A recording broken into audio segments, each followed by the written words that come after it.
Well, a very good afternoon to you and welcome to KTN Weekend at 1. My name is Wilson Mburu. The National Civil Society Congress is dismissing the summoning of cabinet secretaries to the National Assembly. The civil society now says this is unconstitutional.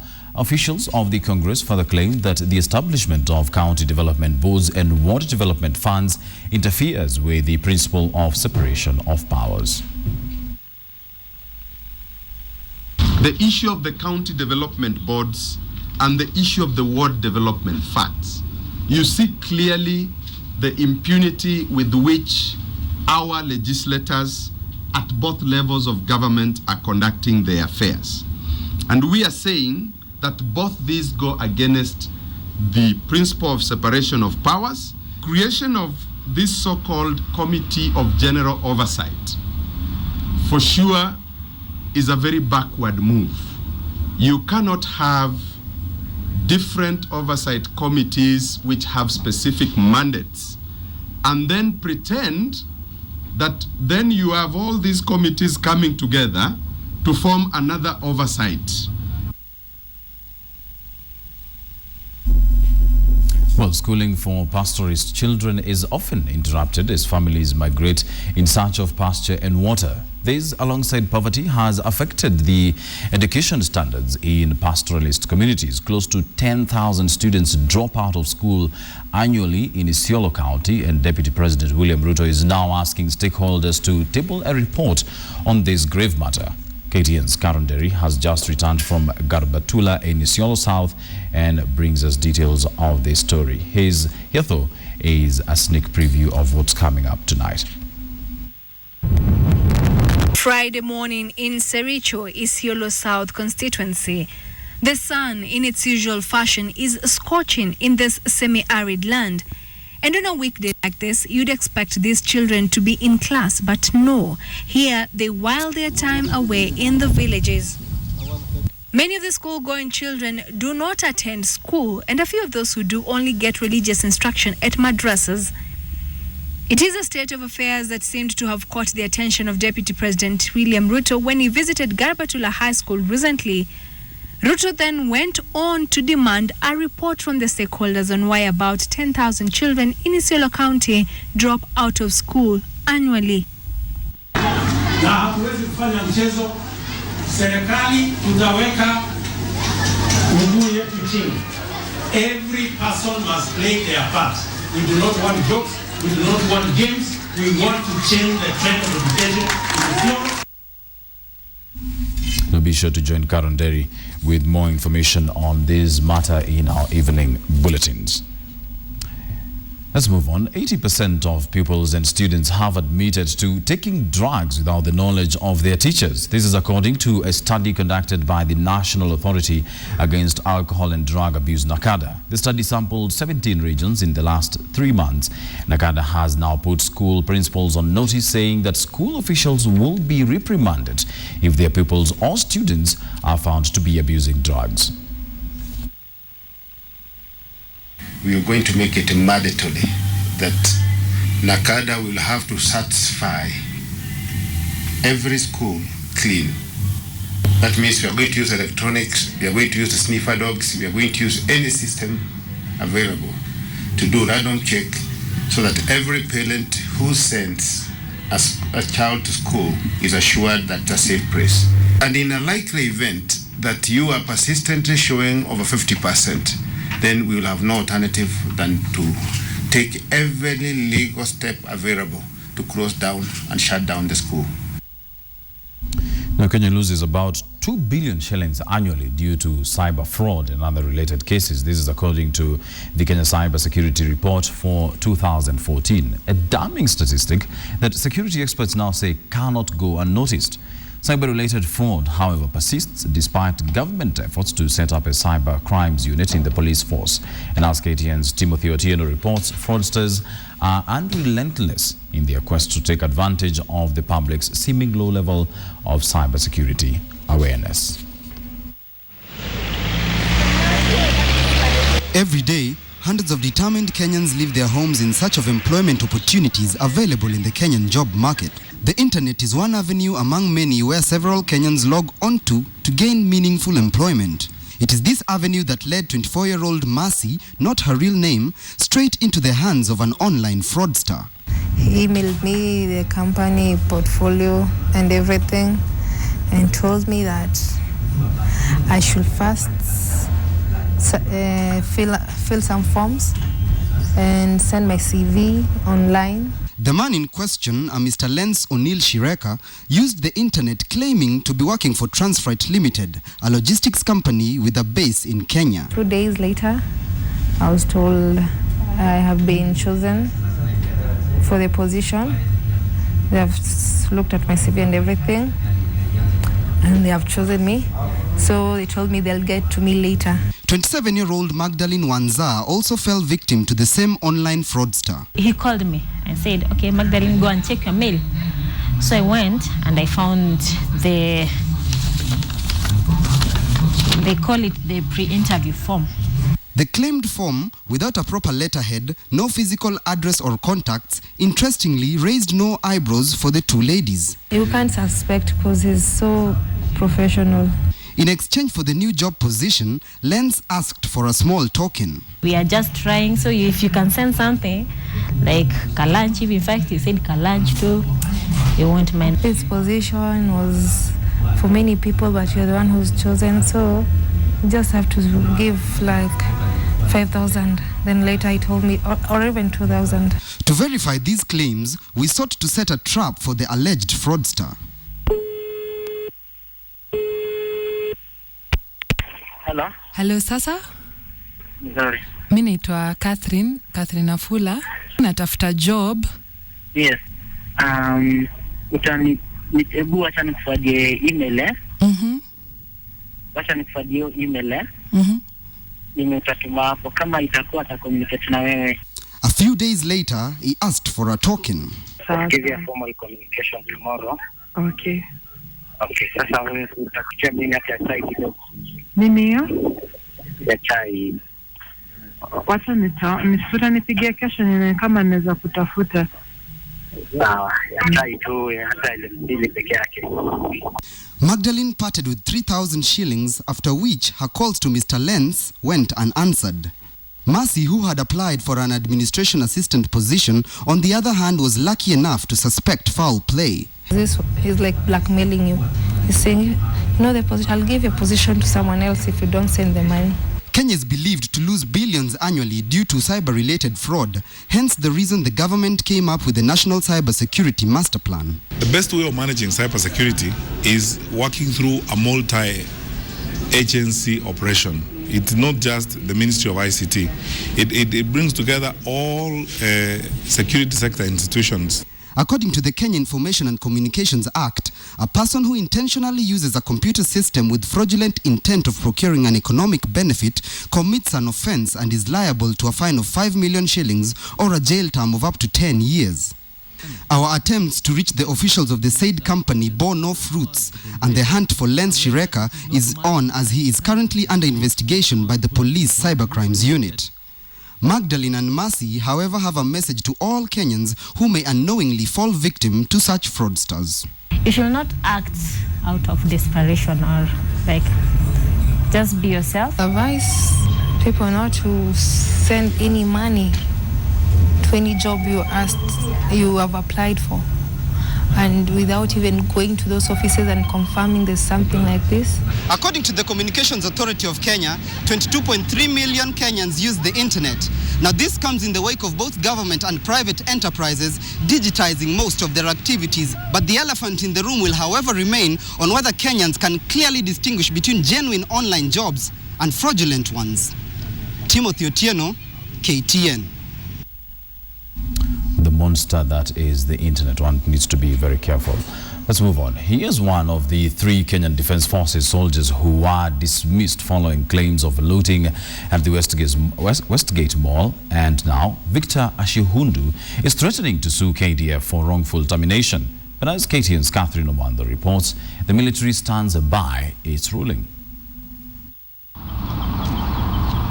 A lot has changed since 24-year-old Victor Ashihundu was near Westgate Mall.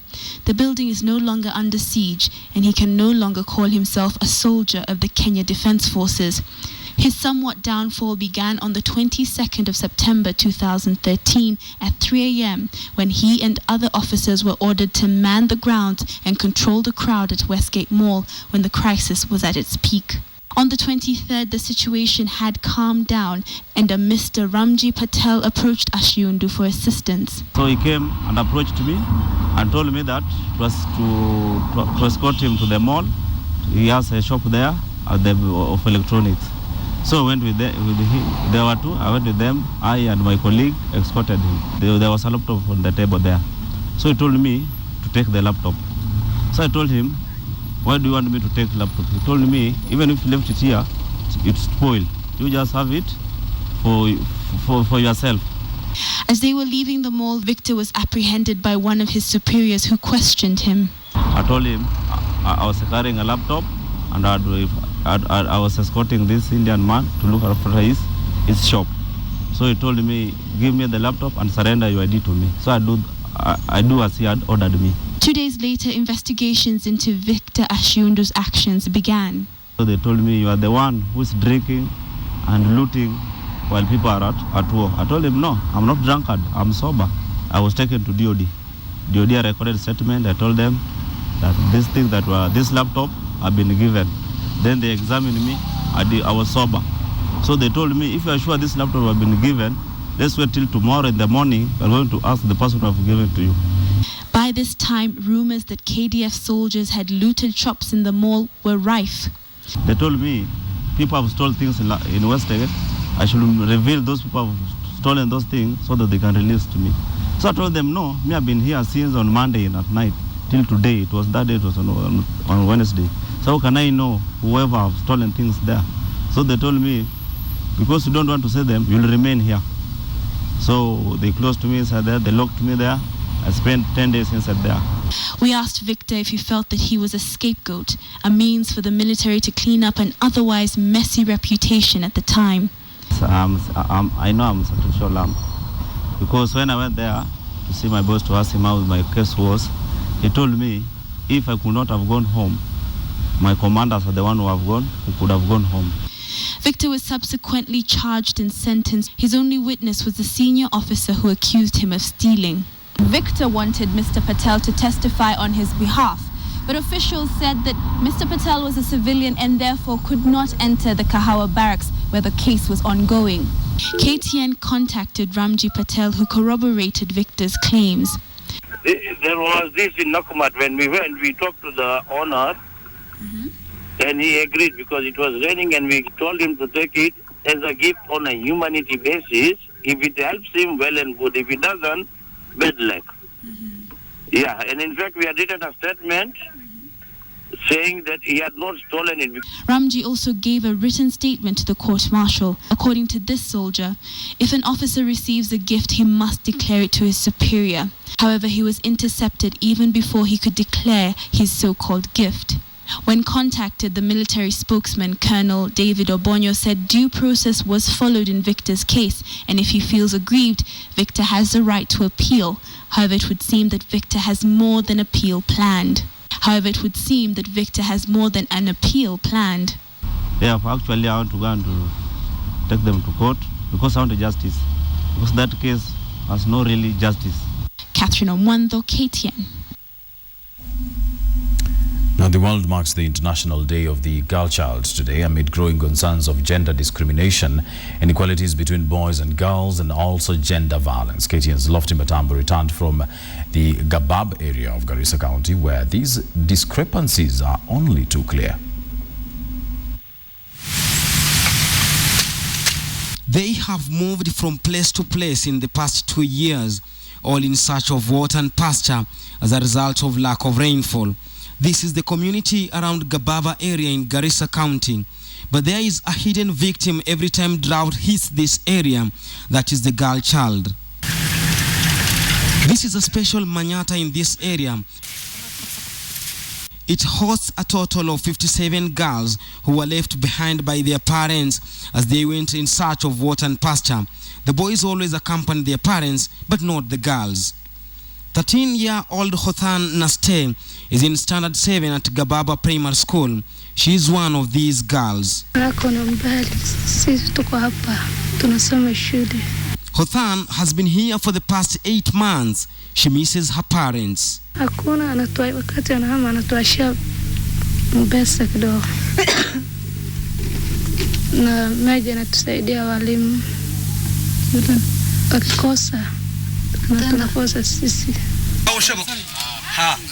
Mzee Goleli Itho is a rare visitor to this school, and no, it is not a school visiting day. This pastoralist father is here on a mission to terminate the education of his 2 daughters. Shaidani ingine ikoona hii msichana baka yake na kahaba. Sinaenda sasa mahali yao ndio sasa najaribu kubatia mabenzi sasa nabatia mimba. Au sio? And he has a reason for this. Fulana naweza ingia kila mahali. Naweza kuja kwako, naweza kuja kwa huyu. Naweza enda mahali nyingine na tufuta maji. Msichana inagoba kila mahali. Naelewa. Sahi mimi niko na msichana wangu mbili, sahi mimi nataka huko chini na nataka kuchukua. Nabeleka nyumbani kwangu. Sina haja shule. Local leaders and community-based organizations have expressed dissatisfaction with the government's plan on education in this region. When the Jubilee government is trying to push or is trying to give each and every child a laptop, that is very different for a child in Marsabit, Kajiado and Garissa. We are talking of a child going to school on an empty stomach. We are talking of a child deferring a whole term because of drought. We are talking of a child who is married at the age of 13 years. We are talking of a child who is going through these female genital cuts. And whether he can be away for 1 year, akirudi, atasema ataanza ile klasi yake 7. As the world marks the 3rd International Girl Child Day, UNICEF estimates that 120 million girls under the age of 20 have been forced to have sexual intercourse, 70% of them failing to report due to fear or lack of awareness of their rights. Lofty Matambo, KTN.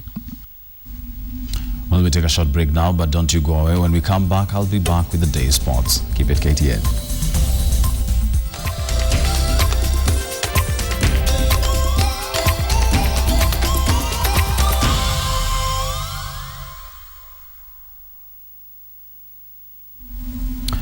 Welcome back to KTN News at 1.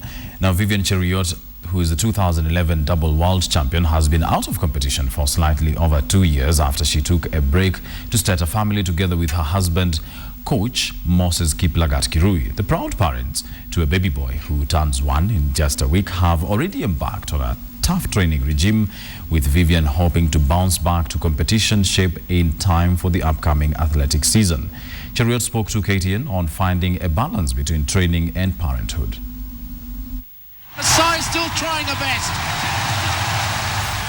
Despite a 2-year sabbatical, Vivian Cherotich does not need an introduction to the athletics fraternity, with her 2011 athletics season success at the Daegu World Championships and the Panta Umbria World Cross Country Championships fresh to athletics fans and maybe too painful a memory to her opponents.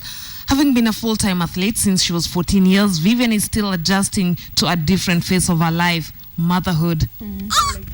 Our arrival at her Kipkorgot home along Eldoret Kaptagat Road was greeted by an after-training bonding session with her son Alan Kiprono, who turns 1 in a week's time. Allowed to be a judge, I would say she's adjusting well to her not very new role, or is she? So it is not like the other time. Go unaenda tu, utafikiri. So nimekuwa na responsibilities ya kuchunga mtoto at the same time training. But both sides, I'm really enjoying. She discloses that her after-training naps have been replaced by parenting responsibilities that she has gladly taken up. So how does she describe herself as a mother? Nitakuwa tough in a way that sio lazima nimchape mtoto, lakini namfunza in a good way. And despite being an athlete, Vivian confesses to having had weight struggles, having shot to over 50 kgs from her usual 38 kgs, hence the nickname Pocket Rocket. You know, if you don't eat well also, you cannot have energy. But most of the time I avoid chips and gugu. Sometimes nakula nyama kidogo, but not every day. Yeah, because still I have weight to lose. Vivian, however, does not have to worry about her competition weight anymore after resuming training 4 months ago together with her husband, coach Moses Kiplagat, as they target to return to competition in 2015. The couple has been taking it a day at a time with no unrealistic targets. I'm so impressed of her coming back. She's now about 50% on her shape. We are still looking for another 40 to come to 90. My training, it was a little bit difficult, but I have to work hard on it because I want to come back, and I want to come back when I'll be running good. Well, you have been away from competition. Of course, we had the Commonwealth Games, we had the Africa Championships, we had the Continental Championships, and you've had the privilege of participating in these championships. What was it like for you being a spectator, at least for once? I was like, I like watching because since I started my career in athletics, it was my first time to sit down and watch a championship. So I was really enjoying, and I was cheering my fellow Kenyan. So is she afraid of failing to retrace her way back to top-notch performance at global championships? I've seen like Edna Kiplagat, I've seen like Mary Keitany. They're doing okay and they have their kids. So it was not that challenging. It's only that I should work hard on it. So of course you've competed at the Olympics, you have a medal, but definitely not a gold medal. Is the 2016 Rio Olympics something that you're looking forward to? To get a medal in Olympic, it's really very nice. So it doesn't matter that if I'll not get in 2016, I know one day, one time I'll get it because I'm still going to compete in marathon. And what are some of the factors that will trigger you actually moving from the 5,000 meters and 10,000 meters to the marathon, and probably what duration will that decision take? I think I'm going to compete in 2015 World Championships, God willing, and 2016 Olympics. After those 2 years, we will see. Cherotich and her coach have their eyes on the 2015 World Athletics Championships in Beijing. So, as their son Alan Kiprono turns 1 year next Sunday, do the athletic couple encourage him to follow in her mom's footsteps? I just see him as a doctor. He's a very bright boy. Despite the age, he's very bright. I'm not going to force him to be an athlete, but for me, I want my child to get good education and to be supporting. But I cannot restrict him that he cannot run, but it will depend with him. As Vivian prepares to retrace her steps, she takes pride in the fact that Mercy Cherono ensured the 5,000 meters title has been in safe hands at different championships. I'm just trying to wrap my head around the fact that she used to weigh 38 kilos. Well, all the best to Vivian Cherotich. We definitely hope that she achieves her dreams. That's it for now from our news desk. Remember that tonight, Mock the Week comes your way. We tell you how President Uhuru Kenyatta teaches men to be gentlemen. Enjoy the rest of your week. Good day.